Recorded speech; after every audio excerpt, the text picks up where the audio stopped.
Oh, it's gotta be on now. Hey friends, how y'all doing? So we're gonna be talking about heartbreak and loss on this video. I have a lot to talk about with that. A lot. Y'all know I ain't immune to the heartbreak. They've been playing with me, but that's okay. I fall and I get up every time and they be sick. But anyways, welcome to Talk 30 to Me. Welcome back. It's your host, Tasia. I feel like I got my little heart broke. I was a kid and my family rejected me. Yes, like that rejection hit different. That rejection hits different. I feel like when I was a kid and I was rejected from my own peoples, it felt like, okay, so what is my purpose? So what am I doing? Why am I here? Who is going to accept me? Who is going to love me? Right? Like, if your own peoples is not even accepting you into a bloodline, then it's like, dang. But I made my way, though. I made my way. So with that, I feel like that situation strengthened me for all the heartbreaks that I ever experienced in my life. But I feel like friendship heartbreaks hit the hardest. Like, dang, you gonna play me like that though?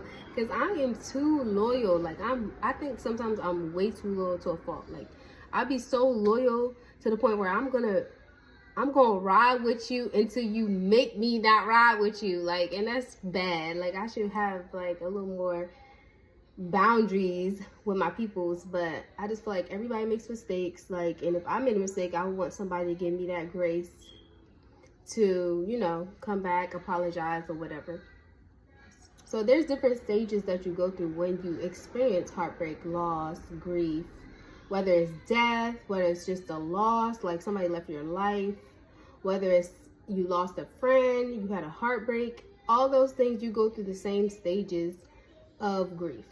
So the first stage is denial. First, we be denying, like, oh no, they didn't do me like that. That can't have happened, right? Then the next stage, I believe, is anger. So you get angry, you start lashing out, you about ready to crash out. Shout out to my crash outs. Okay, we be crashing out, but I had to learn to not crash out. So I just be, the things I could do to you. The things that I could do. You don't even know. You don't know. But the next stage is anger. Then the stage after that is depression. And then I feel like the next stage is acceptance. So depending on the situation and depending on the person, the stages can last for whether a few days or it can be years or it could be a lifetime. Some people never even get over it. Some people never even get to acceptance, which is kind of sad. But, you know, it just depends on how deep that hurt and loss runs. So I have been through different stages. I have been through days of grief, and then I have been through years of grief. I ain't been through a lifetime of grief though. Lord Jesus, please protect me from a lifetime, because I don't want that. Keep that. You can have that. My first a few years of grief with somebody was my best friend, my first best friend. We was best friends for years. I don't know, maybe like 5-7 years or something.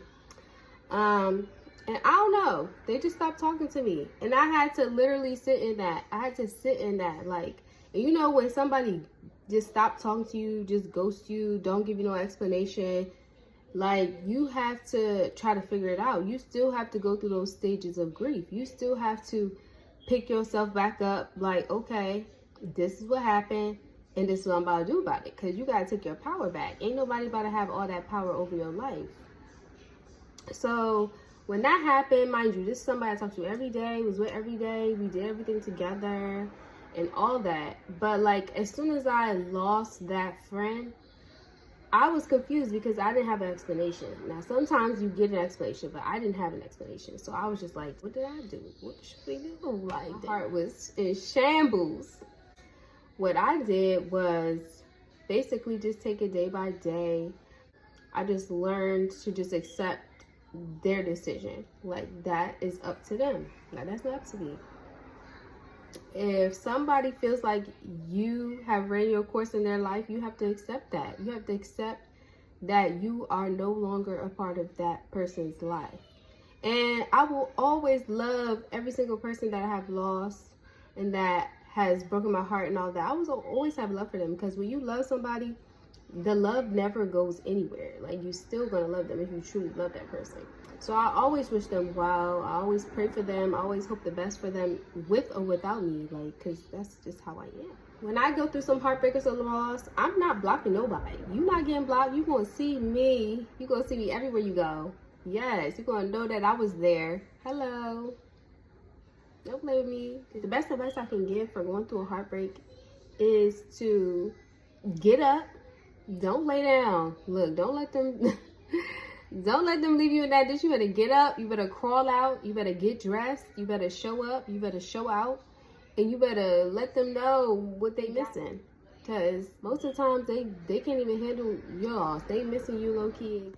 So let's talk about the trust issues that come with heartbreak and loss. Like, after the loss, the recovery is so serious. Like, now you stuck with trust issues. Now you don't know who's this and who's that and who's for you, who's against you type thing. So now you gotta try to develop your discernment about people.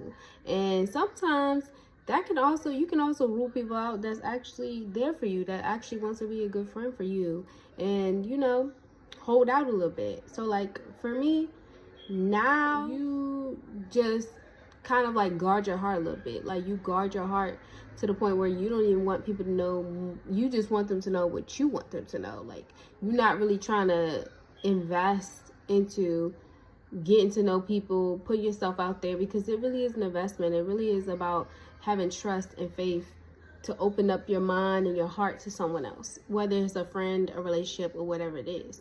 And another thing is, you having to grieve somebody who's still alive is a different type of grief. Because when you are grieving somebody that's not alive, like, you are more so accepting that that person is not here. But when you have to grieve someone who is actually still walking this earth, and you see them, they see you, that is a whole nother level. I'm telling you, grieving people that's actually still alive is crazy. I have to accept that you're here, but you're not here. Like, you're basically dead to me, kind of type thing. I had to work on, like when I meet people, I have to tell myself, like, okay, I'm going to give this person a chance. Like, I'm going to open up for this person.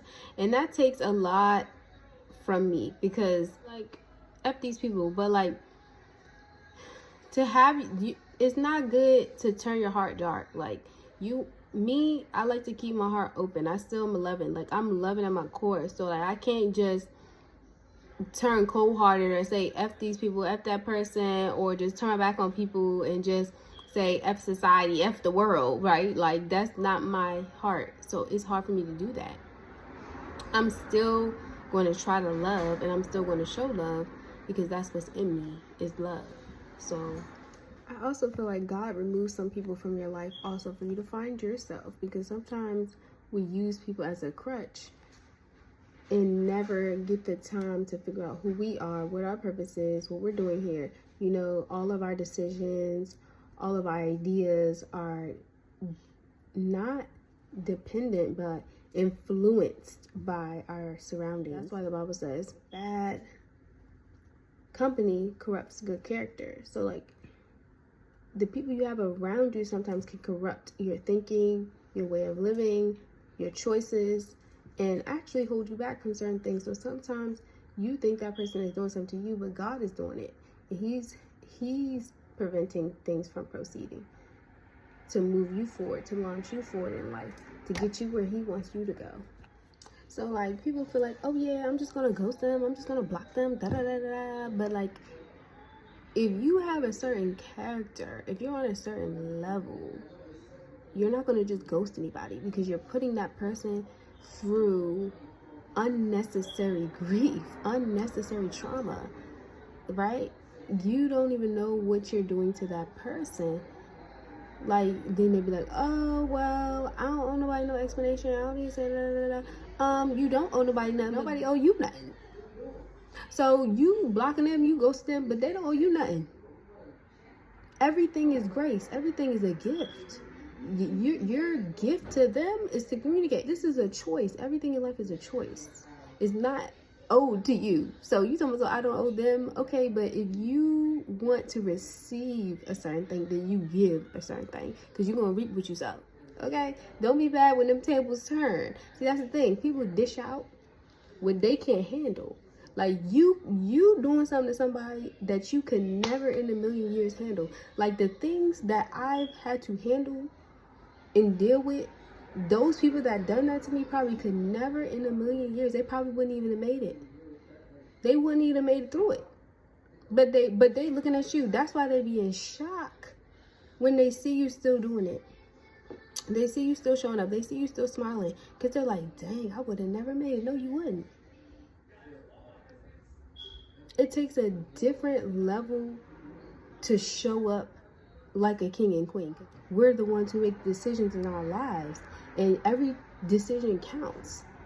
Everything you do matters. Everything determines your destiny, where you about to go. How you treat that person, you think it don't affect your destiny? Oh, it do.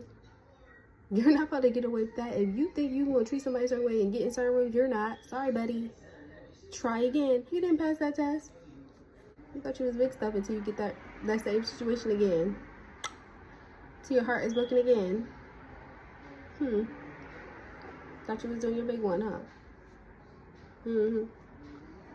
So that's why to this day I can smile, I can laugh, because I know that I did all that I could do to either correct what I did wrong, whether that's an apology, because that's the least you can do, is give somebody an apology when you do something.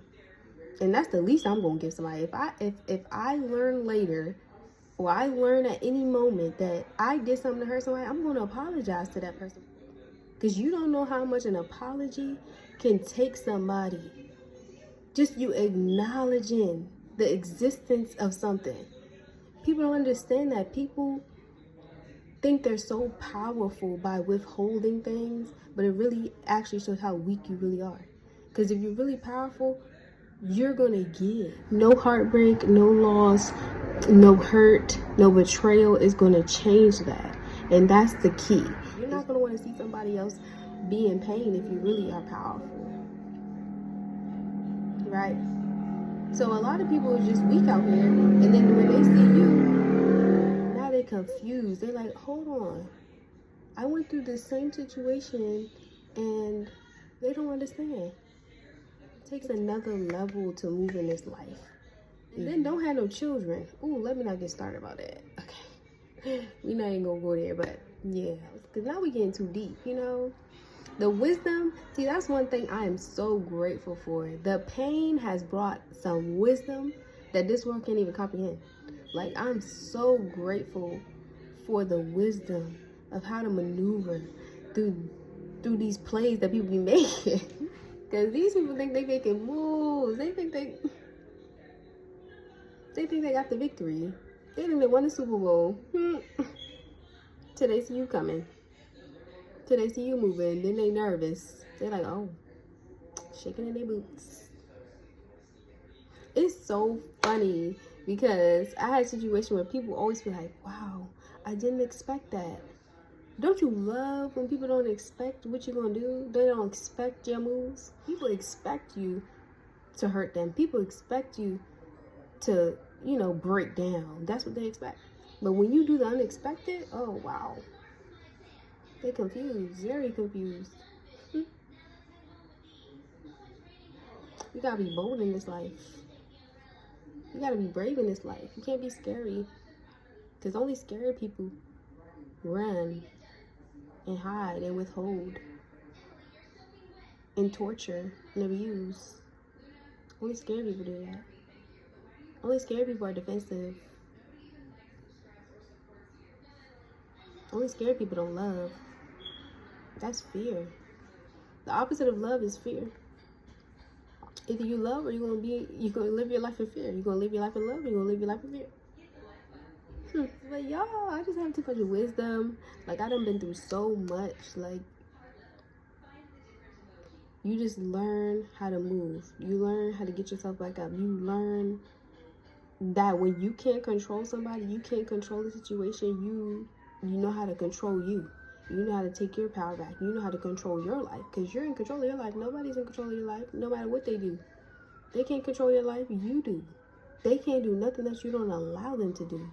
Now, if you go through a heartbreak and grief and all that stuff, yes, you should feel all those emotions. Definitely feel it. Don't suppress anything. But every day you try.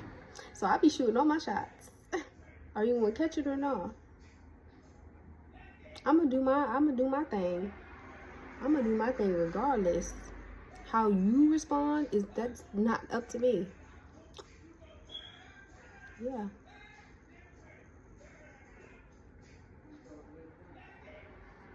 I don't know what else to say, y'all, but I hope that I'm giving you some good advice, some tools to put in your little toolbox for when you're going through it, when you don't know what to do, when you stuck, when you feel like you're in a hole, because you never stuck. Never. You're never in a hole. You never lost. That turn them L's and W's. That's what we doing over here. All W's. We don't take no losers over here. There's no losers over here. It's hard to put a lifelong of heartbreak, loss, pain into one short video. I'll be back. And you can ask questions, and I definitely will get back to you. Because I love to talk, just not to this camera.